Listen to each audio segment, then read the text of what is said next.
While world leaders are making last-ditch efforts to save the Iran nuclear deal, Israel is not on their side. It has for long opposed reviving the agreement, and on that note, Israel's Prime Minister Naftali Bennett held a meeting with US National Security Advisor Jake Sullivan in Jerusalem. Sullivan's visit to Israel comes at a critical time. Amidst a lack of progress on returning to the original pact, he called for the US and Israel to develop a joint strategy. Sullivan underscored the US administration's determination to confront all aspects of the threat that Iran poses, and he reaffirmed the US commitment to ensuring that Iran never acquires a nuclear weapon. Profound ramifications for the stability of the Middle East. And I bring personal greetings from President Biden and from Dr. Biden, who wanted me to extend to you their warm wishes. And they asked me to come here this week, even just before Christmas, because at a critical juncture for both of our countries on a major set of security issues, it's important that we sit together and develop a common strategy, a common outlook, and find a way forward that fundamentally secures your country's interests and mine. And we believe those interests, like the values upon which our countries are built, are deeply shared and deeply felt. Israel is not a party to the Vienna talks, but it has been critical of attempts to reach a new deal with Iran, even threatening to use military force, if necessary, to prevent Iran from gaining the means to make a nuclear bomb.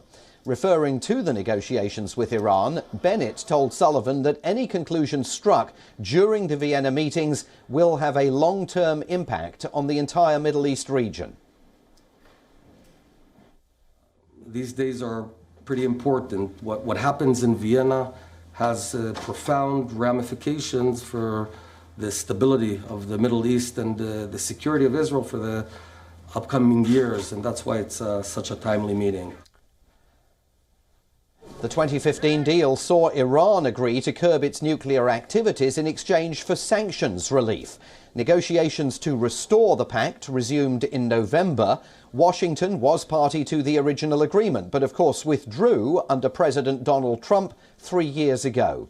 Western powers say Iran's stockpile of enriched uranium could be used to develop a nuclear weapon, but Iran insists it only wants to develop a peaceful civil nuclear program. Naftali Bennett's government wants global efforts to revive the accord halted. He has accused Iran of nuclear blackmail, and he's argued the revenues gained by Iran from any sanctions relief that is granted would be used to acquire weapons to harm Israelis. Israel's President, Isaac Herzog, has alluded to the possibility of striking Iran militarily. In his latest remarks, Herzog said the Iranian nuclear threat must be neutralized once and for all, with or without an agreement. Our correspondent Jody Cohen talked to Galia Levy, who is the coordinator of the Israel-China program at the Institute for National Security Studies. Levy spoke at length about the former Mossad director's claim that China is the only country that can salvage the nuclear talks. And former Mossad director Ephraim Halevi has suggested that China could be the only country that can bring about agreement on the nuclear talks with Iran in Vienna.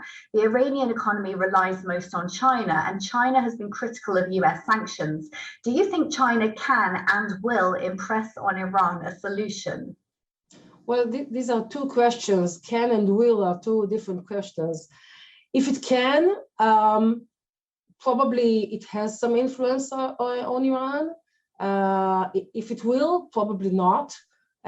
China has no incentive to interfere in this matter. It's not her way to do business. Certainly not if it needs to be on the same side with the US. The Iranian and the Chinese are taking the Iranian side against the US. So for China to join the US and influence Iran to go to an agreement, I can't see that coming. They can a little bit make some pressure on Iran. I don't think that they really want to do that.